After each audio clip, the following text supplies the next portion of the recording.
Hey, and welcome to Matt and Jess TV. I am Matt Roast. And I'm Jessica Bun Bun. Here we are, guys. It is our Silo Season 2, Episode 10 reaction and review. This is the finale.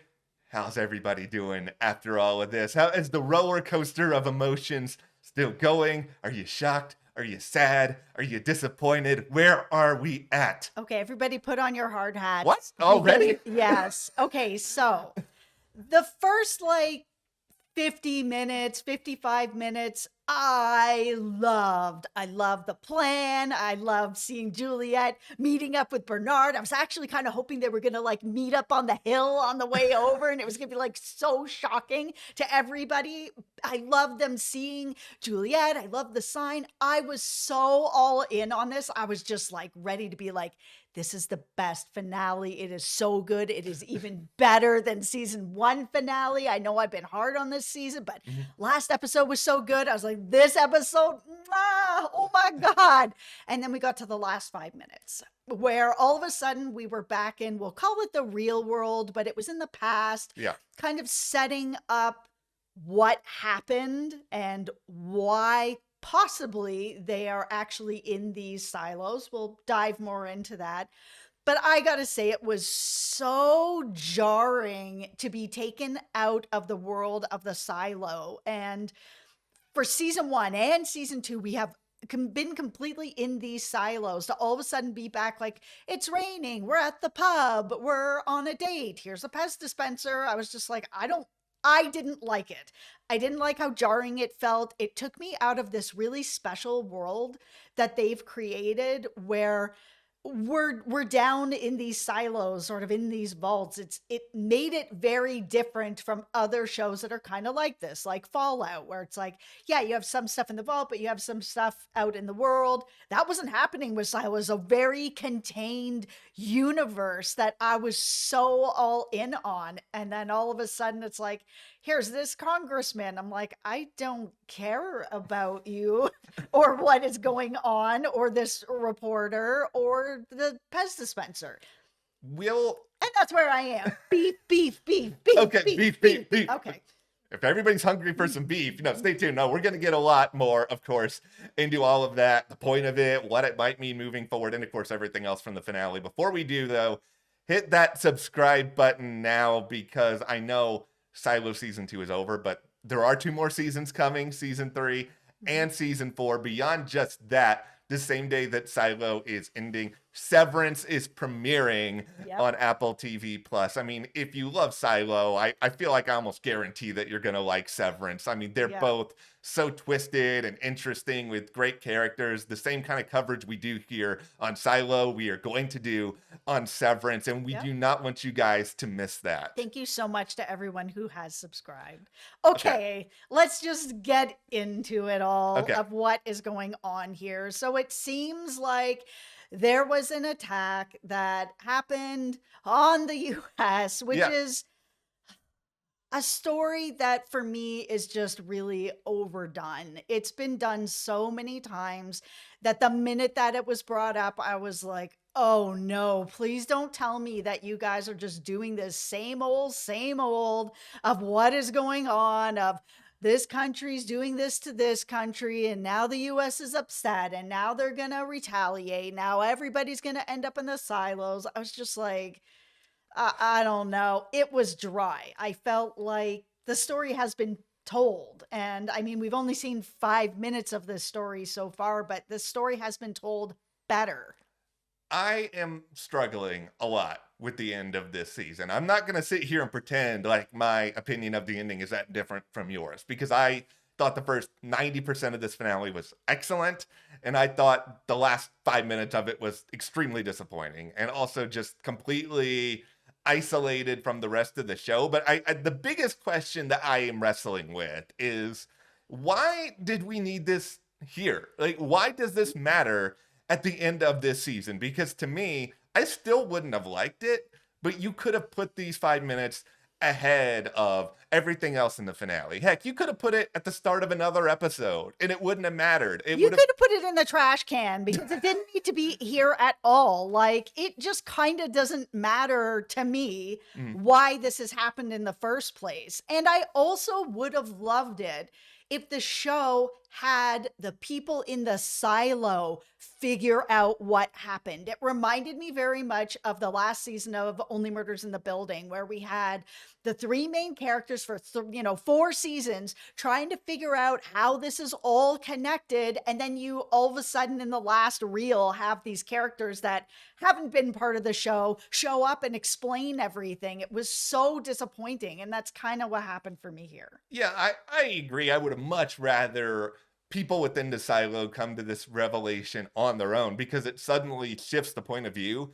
in a really dramatic way where we're kind of like, okay, well, who is telling the story now? And I know that, there's a certain amount of omniscience that we all kind of have when it comes to narrators, but it does really make you wonder a lot of when the story's being told, why the story is being told. And I'm kind of a little bit all over the place just through the lens of, okay, is there a way to better connect and explain what's happening here to what's going on in the silos? Are we going to get that in season 3? I think depending on how they pay this off, maybe this ending will make a little more sense, but it's just from where we are right now. It's like, okay, I'm not even sure that what happened here with this attack is the full-on reason why these silos exist. I mean, it could be a point that caused them to accelerate this sort of plan, but where I am right now, and this is just, I guess, the tinfoil hat on all of it, All right. is that whatever happened here was sort of a jumping off point for whether it's the government, private funding, there are a lot of different sources that could come up with this, that they all kind of come up with this idea of, okay, we need to be prepared in case something like this happens further down the road and the world ends, and how can we sort of brace ourselves for all of this. But with how little they actually gave away in this, it doesn't seem like this attack in itself ended the United States by any means. I mean, theoretically, you could say that there's still a society that's out there and thriving on the surface, and we don't even really still know. Yeah, it might just be like this one area or this one state, and that's the information that's missing. And I'm hoping that it's not just, oh, these guys had this attack and now they're retaliating and everything went to pot, so now everybody's in a silo. Because let's be real, these silos cost billions of dollars to make. They are not cheap. They probably took at least 10 years to make, I would think. 10 years, 5 years. They didn't take overnight to make. This is a huge project, all of these silos with billions of dollars put into them, that it's not just, oh, they did this to us, so now we're going to do this to them. Oopsie, we messed up everything. Let's all run to the silos. This feels like this has been planned for a long time. It feels like government, and that's what's going on. And that's why I'm kind of like, okay, well then what's the real timeline here? Because having the congressman, the reporter having this talk where she's like, okay, so this happened, so what are you guys doing about it? Oh, I can't really talk about that. I would think that the US would be doing something about it probably pretty quick. It'd be pretty right away. It wouldn't be 10 years later when the silos are built. So it feels like this had to have been happening beforehand, that this has to have been ready beforehand. I just come out of this ending feeling like, okay, if you wanted some sort of big reveal about the origin story, you didn't go far enough. You didn't give enough of a jaw dropper here that you're really going to get people talking. I think it was just all a little bit too vague. I mean, maybe they want to leave everything up for interpretation, because I have sort of my own, I don't want to call this big brained, it's more like weird brained tinfoil hat as to what I actually want to see happening. Okay.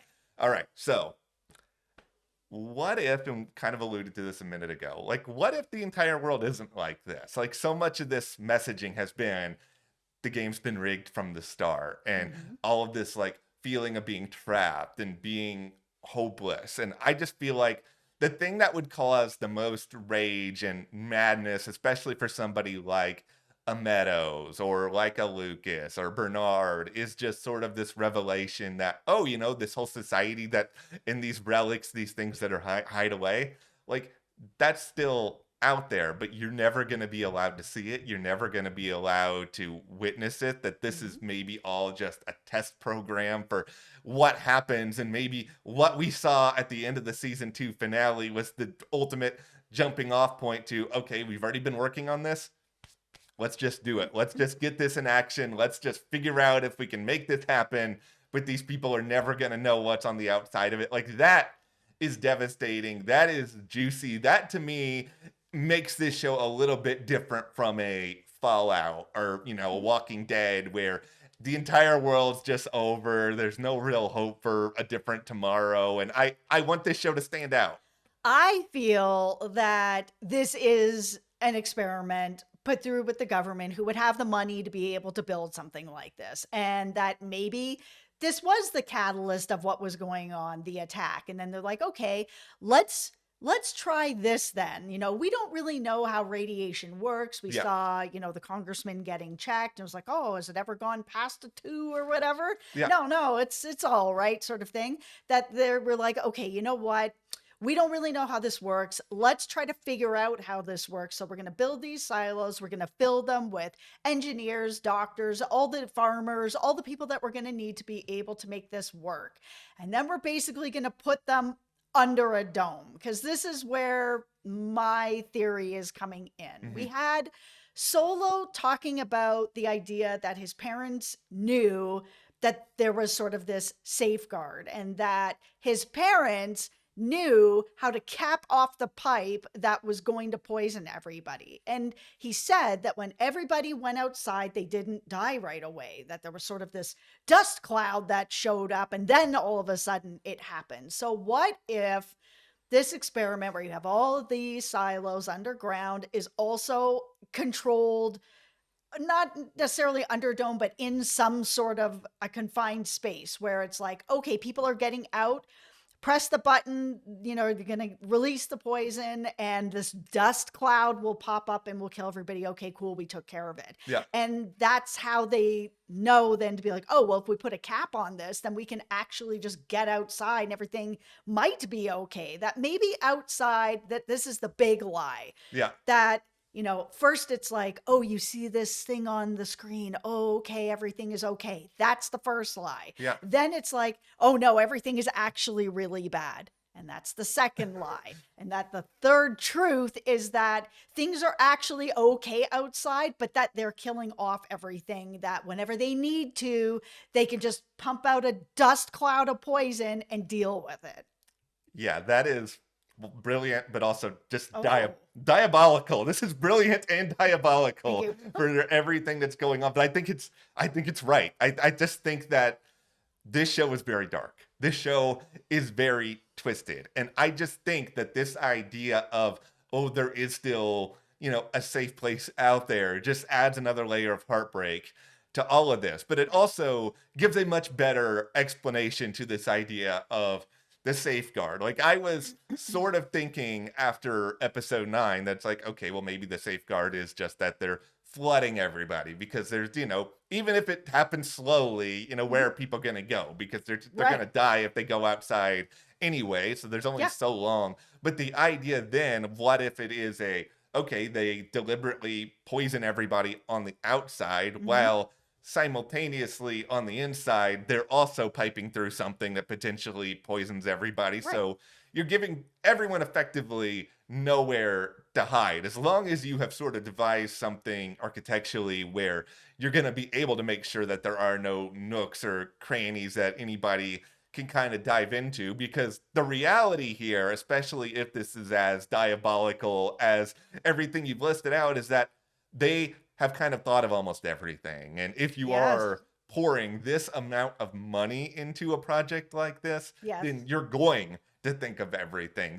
Just the idea alone that you have this many silos, that tells me that that some of them are going to fail and that not all of them are going to stick around, but that's okay because you have backups. Right. Okay, so one more thing that I'd like to say about this ending. We haven't read the book, so we don't Yeah, know where this is going. We know that this has been renewed for season 3 and season 4, and yeah. season 4 will be the end. I do not want to go into season 3 where we are not in the silos, or that we are half in the past real world and half in the silo. I don't want it to be like the final seasons of Lost. Mhm. Lost is one of my favorite shows. It's up there with Vikings, which is my all-time favorite show. But one of the things that I didn't like as much about the later seasons of Lost was the back and forth of the people that were still trapped on the island and the people that were back in the real world. And I'm less interested in sort of this government cover up attack story, because like I said, it has been done so many times and it has been done very well by so many movies and so many shows that at this point it's just tired, and I'm not interested in that story. I am interested in Juliet, Mhm. Bernard, everybody that is still at the silo. Rip her dad though, but I know. I want to be back in the silo. I feel like I would be okay if they do something kind of similar to what we had back in season 1, where we had the first episode that was really kind of about Allison and Holston. And if you want to do an episode that's kind of set around there, I can live with that. I'm fine with that. You get every story you want to tell done, and then you move forward. I don't need a whole season. I don't need half and half like you're saying. You give me one episode of that and you give me 9 episodes of everything else.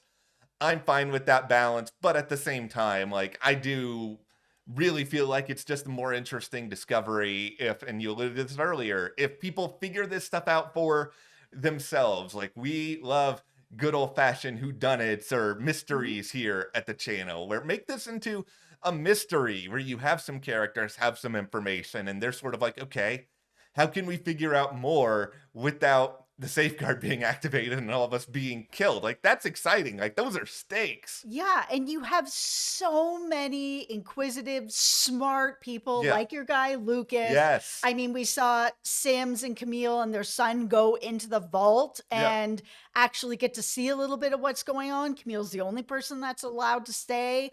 Why, we don't know yet, but Yeah. it feels like, and Juliet, of course, who's been able to figure things out as well. There's so many people that are figuring things out that I don't need to be spoon fed what actually happened through this flashback to be like, meanwhile, over here in the past, this is how it happens, just so you know. Yeah. Okay, now back to the silo. I think silo audience is very smart, and there is a better way to tell this story through the characters we already know. Yeah, I just think that there are also still ways in which they can learn some things. The fact that a vault Yes. exists, like that in itself, and we know all the relics that are in these vaults, like that shows us enough that, okay, there are mechanisms to figure some stuff out. And whoever this like AI voice is, who I am tinfoil hat thinking that Yeah. they are from Silo 1, Yeah. which I think Silo 1 is that town we saw off in the distance that's just controlling everything and dealing with everything.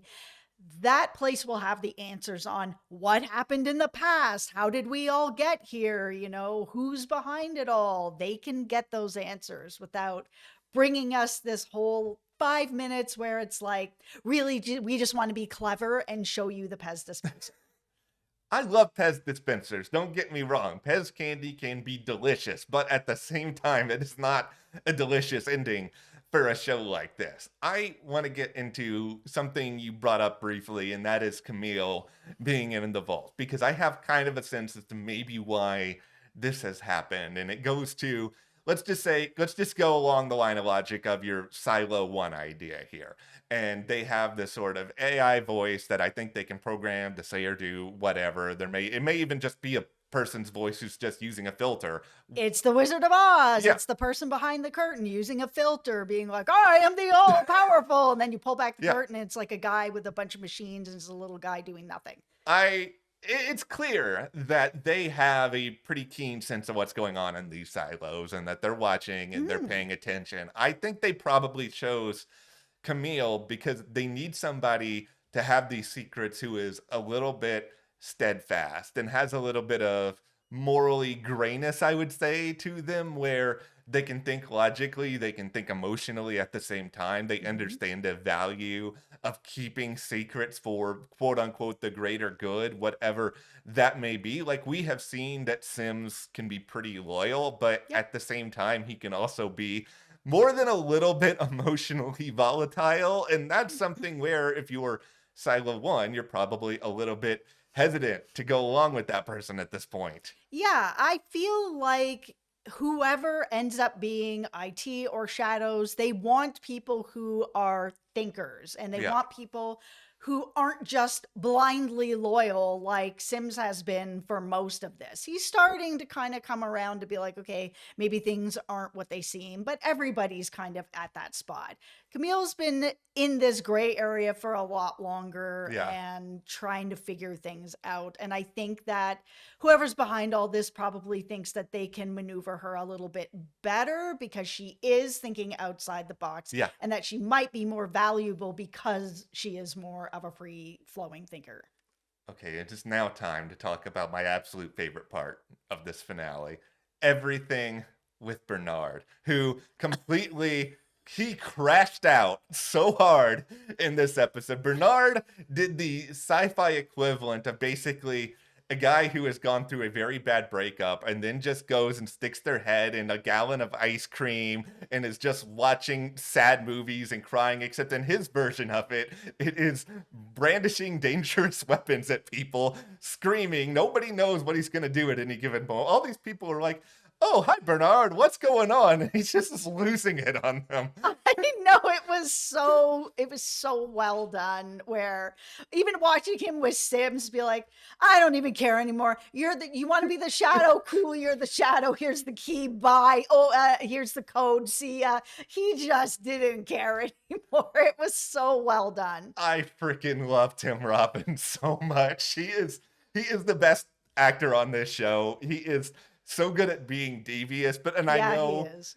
I know that a lot of this is really, really dark, but it was also still kind of funny. And I'm not going to deny myself that I laughed a lot at what Bernard was going through and all of this, where I don't care fundamentally whether or not this guy lives or dies. But I think that this No. finale does raise a really interesting question, which is okay, he now knows that everything he has fought for the entirety of his life is a lie. Like, is a redemption story even possible for somebody like him? I'm not saying I want it, but I think that the show wants us to at least be asking that question because, yes, we did see him suit up, but Yeah. we don't know if he's dead. We certainly don't know what's going to happen to him now. No, like we saw Juliet actually make it back. Bernard opened the door, her come down, and they have this conversation where, yeah, he's, pointing it at her, but she's like, listen, like, let's just exchange information.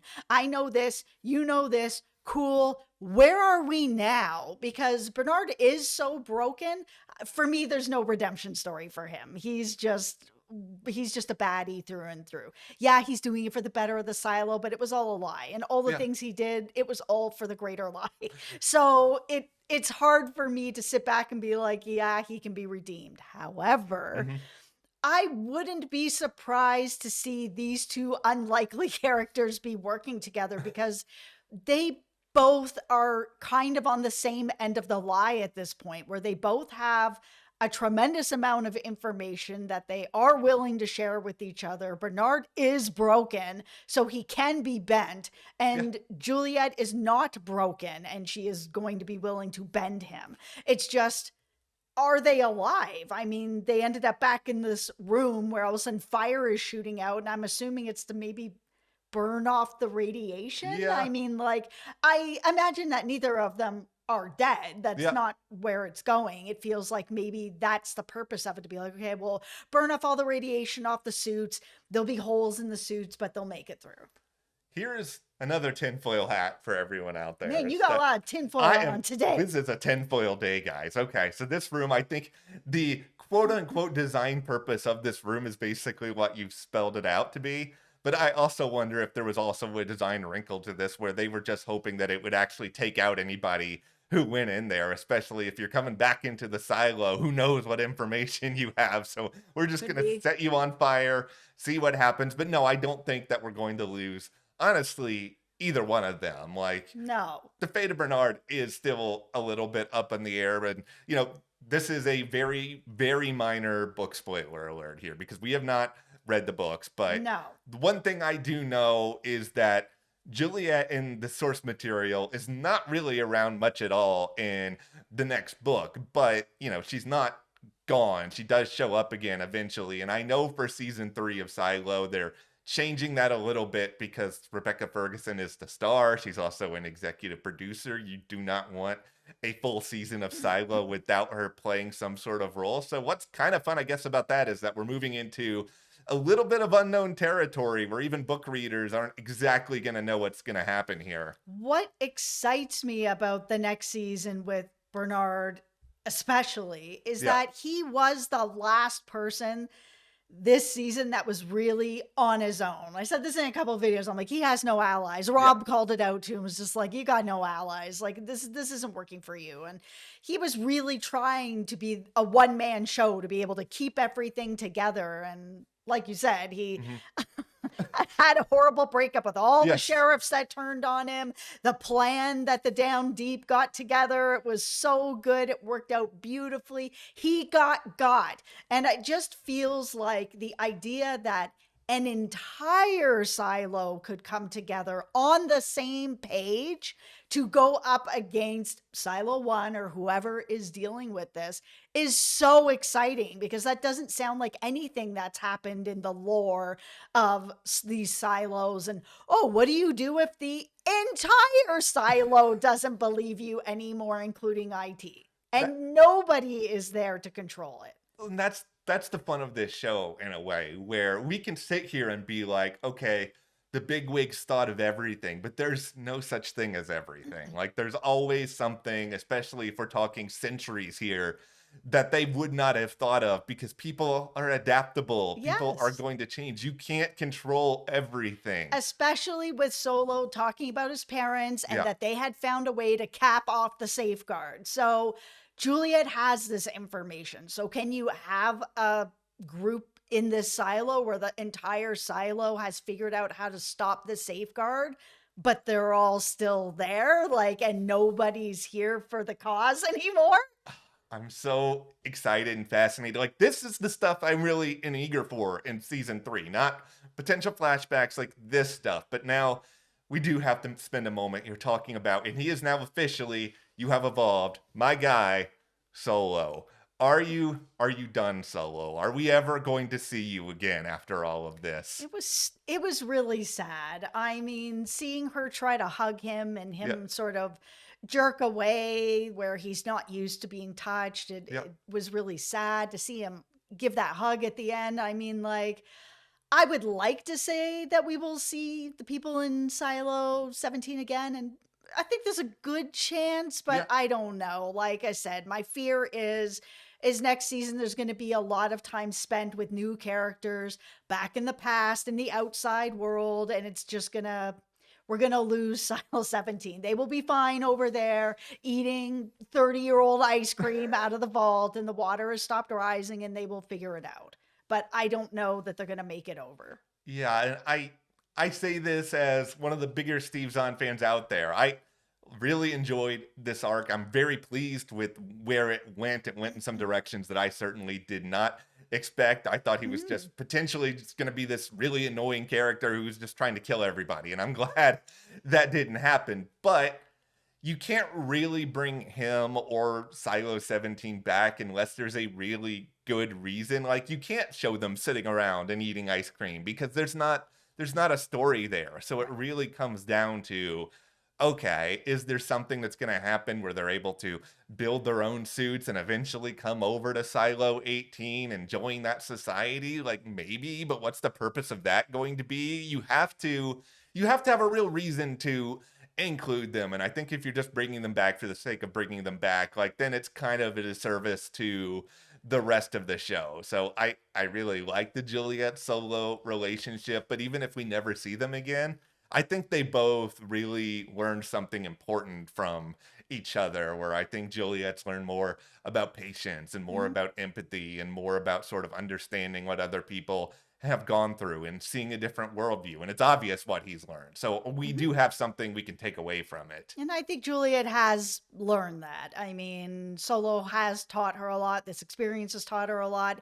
Enough to even sit Audrey down and be like, stop your anger already. Yeah. Like, you're being so mean to this girl for no reason. She had nothing really to do with anything.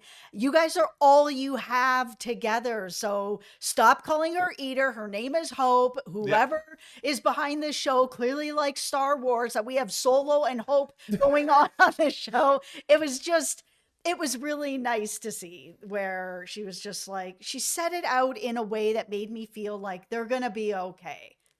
One more thing I will just say here, and you mentioned this briefly earlier, Juliet showing up with the window with that sign.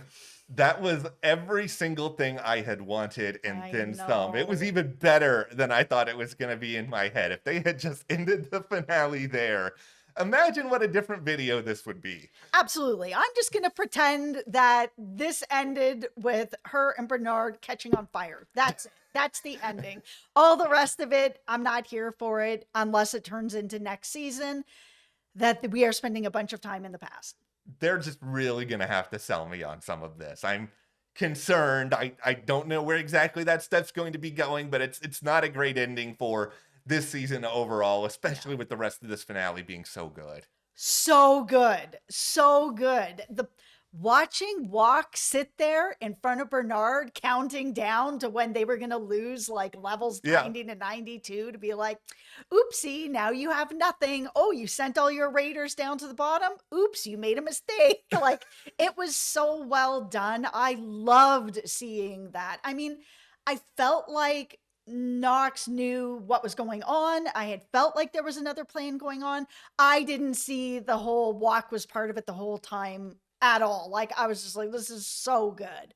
It is the most entertained I have been by those characters all season. Like, we have made it no secret that Knox and Shirley have occasionally driven us up the wall, but there was a real payoff here. And so good. I was really, really happy with that. Yeah. So here we are at the end of Silo season 2. As anger inducing as the final minutes here may be, we're going to miss the show, but rest assured, it's coming back for more. Hopefully there's not as long of a layoff between seasons, but hit that subscribe button because, as we said, we are not going anywhere when it comes to covering mysterious, thrilling Apple TV Plus shows. Severance is starting. We're going to have all sorts of great coverage of that. Be sure you subscribe. You can also join our Patreon. We have a link in the description of that. We are covering The Pit there exclusively in video form. Thank you to our patrons for your support. Thank you. We'll see you here next time.